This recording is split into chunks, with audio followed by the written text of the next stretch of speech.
I never thought desperation could feel so intoxicating until I stepped into a boardroom under my sister's name, wearing the mask she left behind. I needed this job, and the irony that the man across the table was her ex, the one who shattered her heart, was a thrill I couldn't resist. He was untouchable, impossibly sharp, the kind of billionaire whose presence made the air between us electric, and yet dangerous. One look, one brush of his gaze against mine, and I was caught in a web of desire, deceit, and long-buried family secrets. I had entered the room seeking opportunity, but what I found was obsession, his, mine, ours. And in his world, nothing comes without a price. How far would I go to claim what was never mine, and how far would he push before it destroyed us both? Part 1. The first time I saw him again, I felt like I'd walked into a storm I wasn't prepared for. The lobby was pristine, cold marble beneath my heels, the air conditioned to a perfection that made me shiver despite the heat of nerves burning under my skin. My hand gripped the folder with my resume like it was a lifeline, but I could barely focus on the paper. There he was, standing near the reception desk, tall, broad-shouldered, the kind of presence that didn't just enter a room, it claimed it. And I knew before I even saw his face that I'd never forget the way he had loved my sister, or how violently that love had ended. I swallowed hard and stepped forward, each heel clicking against the marble like a countdown. My sister's name, Elena Carter, felt foreign and wrong on my tongue, but it had to be perfect. I had no other choice. My own name would have been useless here. This was her world I was trying to enter, her shadow I was stepping into. Ms. Carter. His voice cut through the muted hum of the lobby, low, deliberate, and razor-sharp. My heart betrayed me, hammering too loudly, but I nodded. Right this way. He gestured with a hand that was as precise and commanding as every movement he made. I followed, heels stiff, body taut, aware of his gaze like a weight pressing against me. Each step felt dangerous, like walking a wire strung between desire and disaster. Inside his office, the air smelled faintly of leather and cedarwood, a scent that screamed power and danger. I sank into the chair he offered, my fingers tight around the folder. He leaned against his desk, arms crossed, eyes never leaving mine. The way he looked at me was familiar, like he was trying to place a ghost he'd once loved.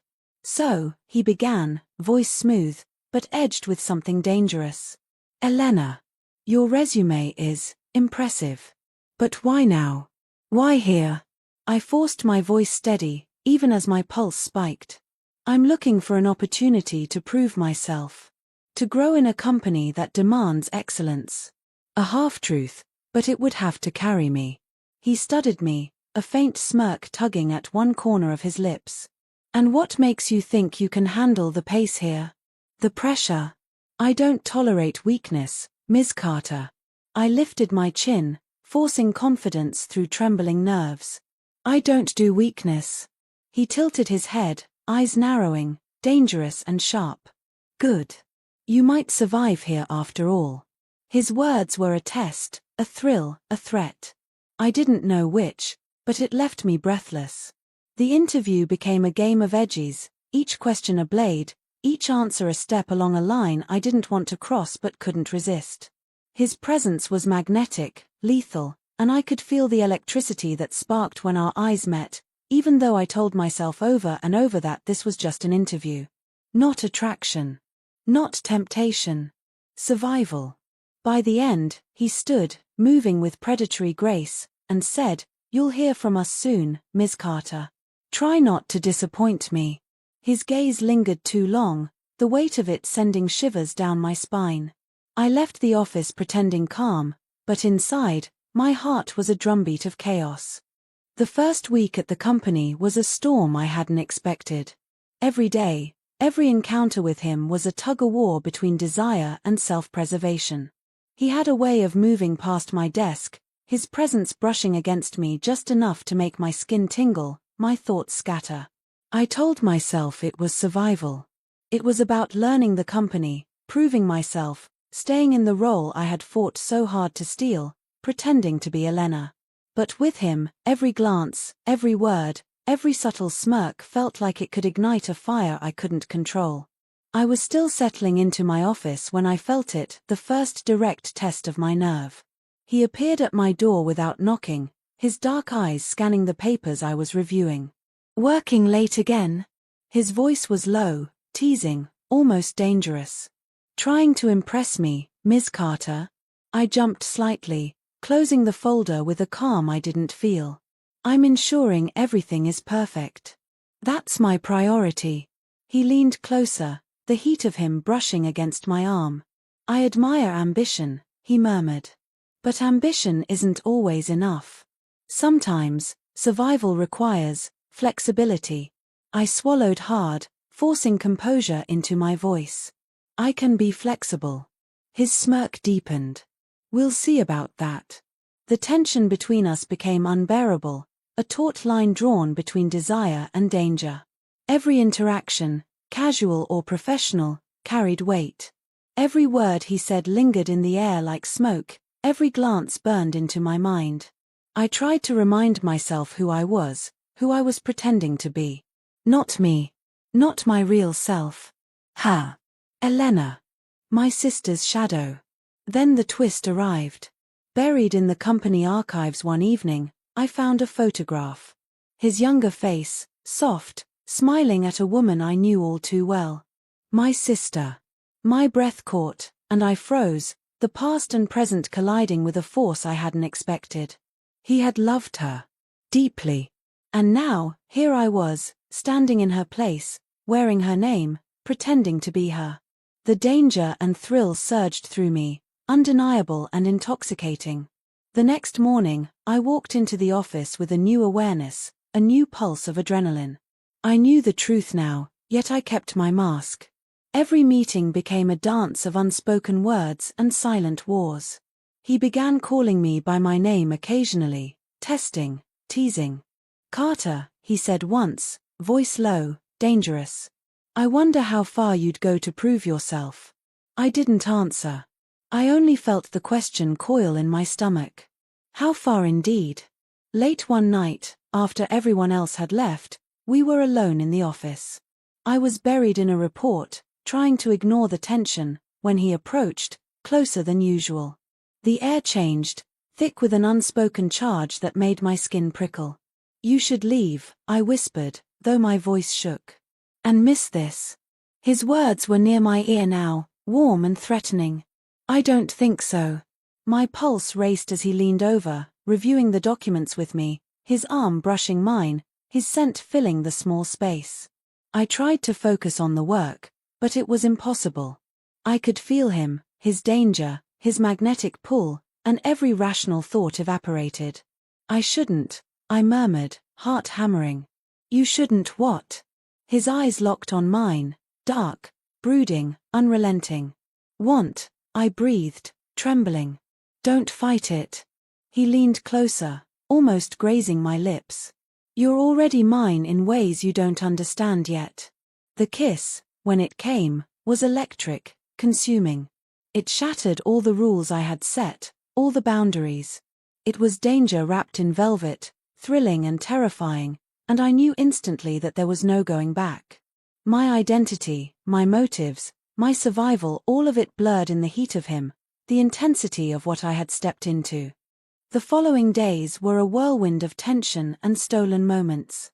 He would appear in unexpected places, always with that dangerous smirk, always close enough to make my skin burn.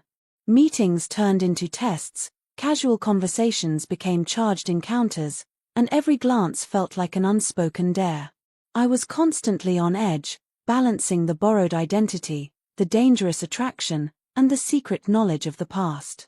Then, just when I began to believe I could navigate this dangerous terrain, everything shifted. I caught him alone in the boardroom, reviewing documents, and the sight of him leaning over the table, sleeves rolled up, the line of his jaw sharp in the late afternoon light made something inside me snap. I wanted him. Not as my sister's shadow, not as a game, but as the man in front of me, all dangerous, magnetic power and allure. He looked up, eyes locking with mine, and for the first time, I felt a flicker of recognition, not for Elena, not for the past, but for me. And it terrified me. I started, But he silenced me with a look, one finger against my lips, commanding and intimate. "You don't have to," he murmured. "Not yet." The words hung in the air, heavy, dangerous, and full of promise. My entire world had shifted, and I had no choice but to follow. I was in too deep. The game I had started to survive had become a storm I couldn't escape, and the storm's eye was the most dangerous place of all him. Part 2. The days after that night blurred into a dangerous rhythm. Every encounter with him was electric, charged, and unpredictable. I kept telling myself it was a test, a game I had to survive. But the truth was rawer, sharper. I wanted him. Every stolen glance, every brush of skin against skin, every smoldering look he threw my way was a reminder of the line I was crossing and how deliciously impossible it was to step back. Then, the first crack in my control appeared. He called me into his office, his eyes dark and unreadable, but with a glint I had never seen before. "Close the door," he instructed, voice low, commanding. My hands shook slightly as I obeyed, the lock clicking behind me. "I need to know something," he said, pacing slowly before me, each step deliberate, like he was circling a predator or prey. "Why did you really take her name?" I froze, the words hanging in the air between us like a challenge. My heart hammered as I tried to steady my voice. I needed the opportunity. I had no other way in. His gaze was piercing, unrelenting. Opportunity or revenge? I wanted to laugh at the absurdity. Revenge? This wasn't revenge. This was survival. Neither, I whispered. Just survival. He leaned closer, and I felt the heat of him radiate into me, almost physical. "You're lying," he said softly, but there was something more beneath the accusation, a vulnerability, a question he didn't quite know how to ask. "There's more. I can see it." I swallowed hard, trying to hold myself together. Could he sense everything? Could he feel the truth of my desperation, my desire, my fear? My voice cracked, and I stepped back instinctively, shaking my head. "It doesn't matter. None of this matters." He closed the distance in a heartbeat, one hand bracing against the desk beside me, leaning so close that I could feel his breath on my skin. "Everything matters," he whispered, his voice dark, low, and intimate. "Especially this." And then he kissed me. It wasn't like before. This was no stolen, impulsive brush of lips. This was deliberate, consuming, full of heat and intent. I felt him in every nerve, every muscle, every thought. The world outside the office ceased to exist, and all that remained was him and the undeniable, feral attraction between us. When we finally broke apart, gasping, hearts racing, he whispered, "You can't hide from me. Not your name, not your motives, not your desire." I wanted to argue, to deny, to retreat, but my body betrayed me. I wanted him, desperately, impossibly. And yet the guilt, the lie, the stolen identity, the memory of my sister pressed down on me like iron chains. Days later, everything escalated when a board meeting turned into a storm of confrontation. Papers flew, voices rose, and I could feel the heat of his eyes on me even as chaos erupted around us. He didn't raise his voice, he didn't have to. The tension between us was enough to make the room electric. After the meeting, he intercepted me near the elevators. "Walk with me," he commanded. I obeyed, my heels clicking nervously, each step a countdown to something inevitable. Outside, the city lights painted him in gold and shadow. He stopped, turning to face me, and the world fell away. "Tell me the truth," he demanded. "Was it just a name, or was it more?" I hesitated, the weight of my secret pressing down harder than ever. "I did it for me," I admitted finally. "Not for revenge. Not for her. I needed this. I needed to prove I could survive. And maybe," my voice faltered, "maybe I didn't expect to feel this." He studied me, his eyes softening in a way that made my chest ache. "This," he repeated, voice low. "You mean us. You mean me." I nodded slightly, unable to deny it. The pull between us had become a force beyond my control, and it terrified me. Yes, I whispered. A dangerous smile curved his lips. Good, he murmured. Because I feel it too. And I've felt it from the moment you walked in, even before I knew your truth. The revelation hung in the air, fragile, dangerous. I had expected confrontation, rejection, maybe even fury, but not this. Not desire laced with understanding, not the acknowledgement that we were both dangerously caught in the same web. It all came to a head one night in the office. I had stayed late, finishing a critical report, and he appeared in the doorway like a shadow come to life. Burning the midnight oil again, he asked, voice soft but commanding. I looked up, heart hammering, and tried to maintain control. I have to get this done, I said, though my voice trembled. He stepped closer, his presence overwhelming, intoxicating. Or maybe, he whispered, you're avoiding something else. I shivered, the truth in his words undeniable. Maybe I am. He leaned in, and for a moment, we were suspended in that dangerous space between confession and temptation. Then stop running, he said, his lips brushing mine, light, teasing, before capturing me in a kiss that left no room for denial. It was hungry, possessive, and utterly consuming. My hands tangled in his hair, my body pressed against his, every nerve on fire. When we finally broke apart, breathless, he rested his forehead against mine. You've been living in her shadow for too long, he murmured. It's time to step into your own. I closed my eyes, letting his words sink in. Maybe he was right. Maybe the borrowed name, the borrowed identity, had brought me to him, but I was more than a shadow now. I was myself, dangerous and alive in ways I hadn't known before. And maybe, just maybe, he saw that too. The next morning, the truth could no longer be contained. I had to tell him. I found him in his office, reviewing contracts, the sunlight catching his hair in gold highlights. I stepped in, heart in my throat, hands shaking. I can't keep lying, I said, voice trembling. Not to you. Not anymore. I'm not Elena. I'm. He held up a hand, silencing me. I know, he said simply. I've known. From the beginning, I sensed it. My eyes widened. You knew? He nodded, a faint smile tugging at his lips. And yet you stayed. You still came to me. That tells me everything I need to know about you. I swallowed, relief and fear mingling in my chest. And what does it tell you? That you're brave, he murmured. And dangerous. And I want all of it. It was the moment the last barrier fell.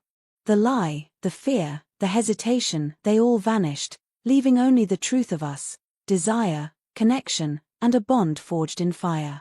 In the days that followed, we navigated our new reality cautiously, savoring stolen moments in corners of the office, in quiet, empty hallways, in the stolen heat of a kiss that never lasted long enough. There was still tension, still the ever-present danger of discovery, still the moral lines we walked, but there was also honesty, for the first time. I was no longer hiding behind my sister's name, I was myself, standing in the fire, and he was there, matching me, challenging me, consuming me. The final twist came unexpectedly. One afternoon, while reviewing a series of contracts together, he reached across the desk and took my hand, gripping it firmly. I've kept a secret too, he admitted, eyes dark and intense. Even after all these years, I never stopped thinking about her. About what I lost. But seeing you, it's like fate gave me a second chance. Not with her, but with you. My breath caught, my heart hammering. But I deceived you. I took her place. He shook his head, brushing his thumb over my knuckles. And yet, here we are. And I can't deny what I feel, not for a second. You didn't destroy my past. You became my present and maybe my future. The weight of his words hit me like a tidal wave. All the fear, the lies, the danger, the desire, they converged into a single, undeniable truth. He wanted me. He had wanted me all along. And I wanted him just as fiercely, with a hunger that scared me and thrilled me in equal measure. We fell into each other then, fully, recklessly, without apology or hesitation. The office became our secret, the city our backdrop, and the stolen moments our sanctuary. Every touch, every kiss, every whispered word of longing cemented the bond between us. And in that dangerous, intoxicating fire, I realized the truth: I hadn't just survived. I had claimed something far more powerful. Desire. Obsession. Love. And in the arms of the man who had once loved my sister, I found the man who could love me, not her, and a connection that burned brighter than any lie could ever shadow. We had crossed the line, broken the rules, and embraced the chaos, and in doing so, we had both been remade. The danger hadn't disappeared, but we didn't care. It was ours, and we would face it together. The world outside could wait. For once, I didn't care about survival alone. I was living, fully, recklessly, dangerously, in a way I had never allowed myself. And he was there, at my side, equally consumed, equally enthralled, equally mine. And that was enough. Another 15 minutes, gone just like that. If you're already craving the next episode, don't fight it, there's plenty more billionaire chaos where this came from. Hit that follow, and meet me in the next story. Trust me, it only gets juicier from here.